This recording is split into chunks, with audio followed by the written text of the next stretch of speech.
The second Russia-Africa summit has ended. Although the Russian official media spoke highly of this summit, according to public reports, apart from reaching an agreement on increasing the proportion of ruble settlement in commercial transactions, this summit basically did not reach any effective agreements in other areas. As for the support Putin wants from the African Union for this special military operation, the African Union has not only disobeyed Putin's will, but even blatantly sang the opposite tune, and on the whole, the Russia-Africa summit this year is definitely not as successful as the Russian government advertised.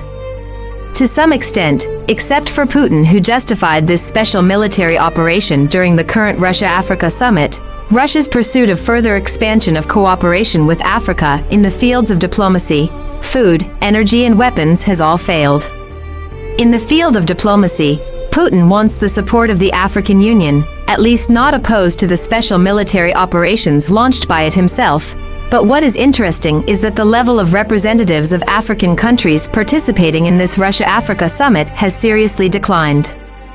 Among the 49 African countries participating in the meeting, only 27 leaders of African countries went to St. Petersburg in person, and the remaining countries were represented by ministers or ambassadors. In contrast, a total of 43 African leaders traveled to Sochi in person at the first Russia-Africa summit in 2019. From this aspect alone, in the field of diplomacy, the expectations of African countries for Russia are clearly declining. In the field of food, Putin personally promised to provide Burkina Faso, Zimbabwe, Mali, Somalia, Central Africa and Eritrea with 25,000 to 50,000 tons of free food respectively, and agreed to exempt another $90 million debts of African countries. However, these friendly measures did not bring friendly support from African countries. For example, at the dinner after the summit, South African President Cyril Ramaphosa publicly stated that African countries did not come to St. Petersburg to ask for gifts for the African continent. Although we are grateful for the food aid promised by President Putin, this is not our main appeal. In addition to food aid, African countries would like to resume the Black Sea Grain Initiative. We recommend the continuation of the Black Sea Grain Initiative. We stress the importance of opening the Black Sea. We want the Black Sea to be open to world markets. The president of African countries, Moussa Faki, told Putin directly that Russia must end the interruption of energy and food, and Russia must extend the Black Sea Grain Initiative to ensure the food security of people around the world, especially African people. Other participating African countries' leaders, such as Congolese President Denis Sassou Nguesso, Senegalese President Macky Sall, and Egyptian President Abdel Fattah al-Sisi have also expressed similar views.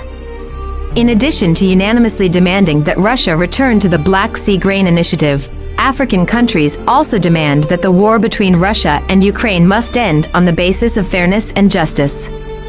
That is, the African Union agrees that Russia must return Crimea and eastern Ukraine, rather than enter into an unjust peace deal based on the occupation of Ukrainian territory. At present, the main purpose of African countries agreeing to participate in this Russia-Africa summit is to ensure food security. After all, the vast majority of African countries depend on grain from Russia and Ukraine. For example, Somalia and Benin only import grain from Russia and Ukraine. Egypt, Sudan, Congo and Senegal imported 80%, 75%, 69% and 65% of their grain imports from Russia and Ukraine, respectively.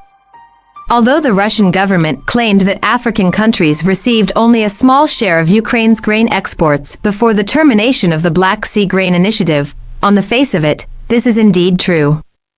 The Russian government did not mention that most of the Ukrainian grain exported to Europe, Turkey and other countries was eventually exported to Africa after processing.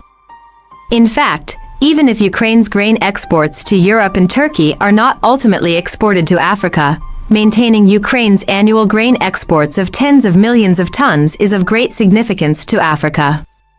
This helps balance global food prices. After the Russian government withdrew from the Black Sea Grain Initiative and closed the humanitarian corridor in the northwest of the Black Sea, global food prices have risen sharply, and the increase in food prices in African countries has been the most serious. Even if Putin promised to give some of the food to 6 small African countries for free, it would not be a good thing. Because the premise of accepting these free grains is that these relevant countries can only import grains from Russia at market prices in the future. Note that these 6 small African countries can only buy food from Russia, and they still buy at market prices. However, in the current situation where Putin has personally pushed up food prices sharply, that free food aid is simply not comparable to the high funds paid by African countries to import Russian food. Therefore, after Putin proposed to provide Burkina Faso, Zimbabwe, Mali, Somalia, Central Africa, and Eritrea with 25,000 to 50,000 tons of free food respectively, these 6 countries refused on the spot. After these 6 countries rejected Putin's good intentions, the African Union reached a consensus request. Putin's government must restore the humanitarian corridor in the Black Sea to ensure the normal supply of global food. In terms of energy, the little deal between Africa and Russia can be ignored. Finally, Putin's pursuit of arms cooperation with African countries has clearly failed completely, because the summit did not reach any agreement on arms transactions.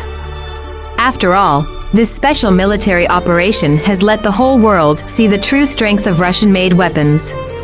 Before the war, Putin may still be able to rely on fabricated paper data to attract the attention of the audience, but now the performance of Russian-made weapons on the Russian-Ukrainian battlefield is very obvious. That's all for this video.